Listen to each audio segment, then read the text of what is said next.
आराम और काम आएगा और कहते हैं सलूट करते हैं। ये जी फलां ने नवाज शरीफ को क्यों सलूट किया? और भाई काम वालों को हमेशा लोग सलूट करते हैं। और खान साहब कल आपने खुद सलूट किया परसों नवाज शरीफ को, मरियम नवाज को, जब उसके बनाए हुए हेल्थ कार्ड को दोबारा रीलॉन्च किया।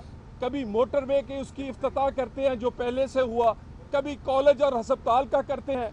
आप 5 साल भी तख्तियां लगाते रहेंगे नवाज शरीफ शहबाज शरीफ के काम पर तो वो ख़त्म नहीं होंगे, क्योंकि हम काम करते रहे हैं।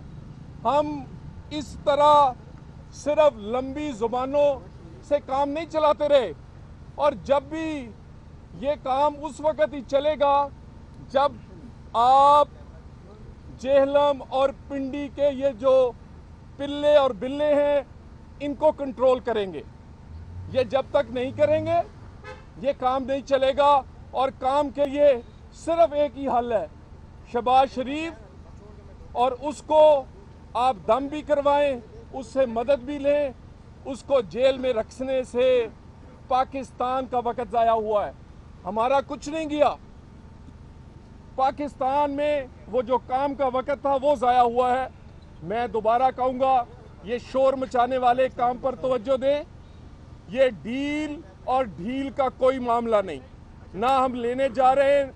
हमने सिर्फ अपने आईनी कानूनी हक का जो है उसके लिए अदालत में आए हैं। कलाम साहब ये बताइए, नैब के ऊपर एतराज करते रहे अलीम खान को जो है गिरफ्तार किया गया, अब आप बताएं कि नैब के ऊपर जो आपके एतराज़ात थे वो दूर हुए या क्या कहेंगे?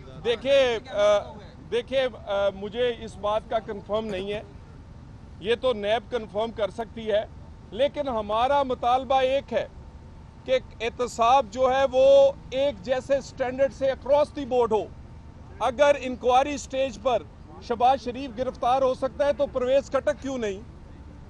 अगर इमरान खान मुल्ज़म है और इसी तरह के और बेशुमार मुल्ज़मान, तकरीबन हुकूमत ही मुल्ज़मान की है, और ये तमाम के एक जैसा सलूक होना चाहिए। लेकिन एहतसाब होना चाहिए, एहतसाब की बुनियाद पर हुकूमतें बननी और टूटनी नहीं चाहिए। आज फैजाबाद धरने के वाले से सुप्रीम कोर्ट ने अपना फैसला सुनाया है, जिसमें इन्होंने करार दिया है कि पीपल्स पार्टी, पीटीआई और शेख रशीद समेत बहुत सारी पॉलिटिकल लीडरशिप उस धरने को राब्तों में भी थी, सपोर्ट भी कर रही थी, और ISPR से गैर ज़रूरी ट्वीट भी किए गए। आप इसमें कुछ कहेंगे? देखिए, गुजारिश ये है कि अदालत आलिया के फैसलाबाद के धरने को हुकूमत को पढ़ना भी चाहिए और हमें सीखना भी चाहिए। मैं इस पे मज़ीद कुछ नहीं कहूँगा। वो अब फैसला जो है वो खुद बहुत सारी चीज़ें जो हैं तारीख़ी और बहुत सारी ऐसी चीज़ें जो हुई हैं वो उसमें लिखी गई हैं, तो सो हमें पढ़ना चाहिए और उससे सीखना चाहिए और अदारों को उस पर अमल करना चाहिए। कलाल साहब, आपने कहा, आपने एक सेकंड,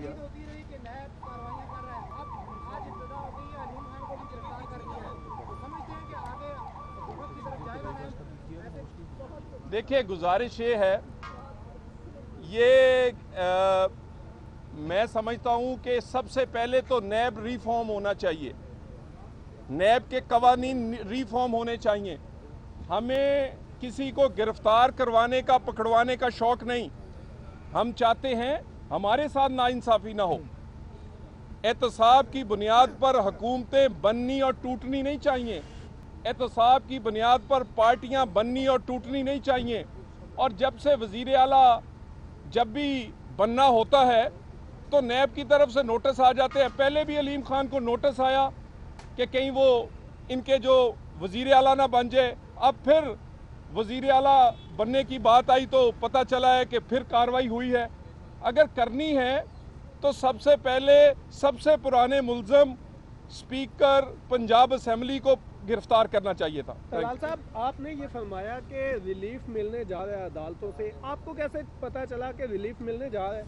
मैंने बिल्कुल ऐसी बात नहीं की। मैंने कहा है कि हमने दरख्वास्त की है दादरसी की अदालत से, हमने हुकूमत से कुछ नहीं मांगा।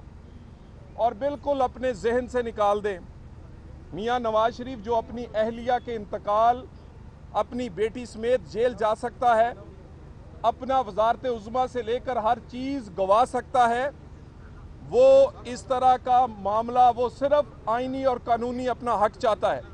और इंशाअल्लाह ताला जिन्होंने केसेस देखे हुए हैं वो केस सब जानते हैं कि इन केसेस में कुछ नहीं, इसीलिए हुकूमती वुज़रा जानबूझ के शोर मचा रहे हैं। Thank you very much.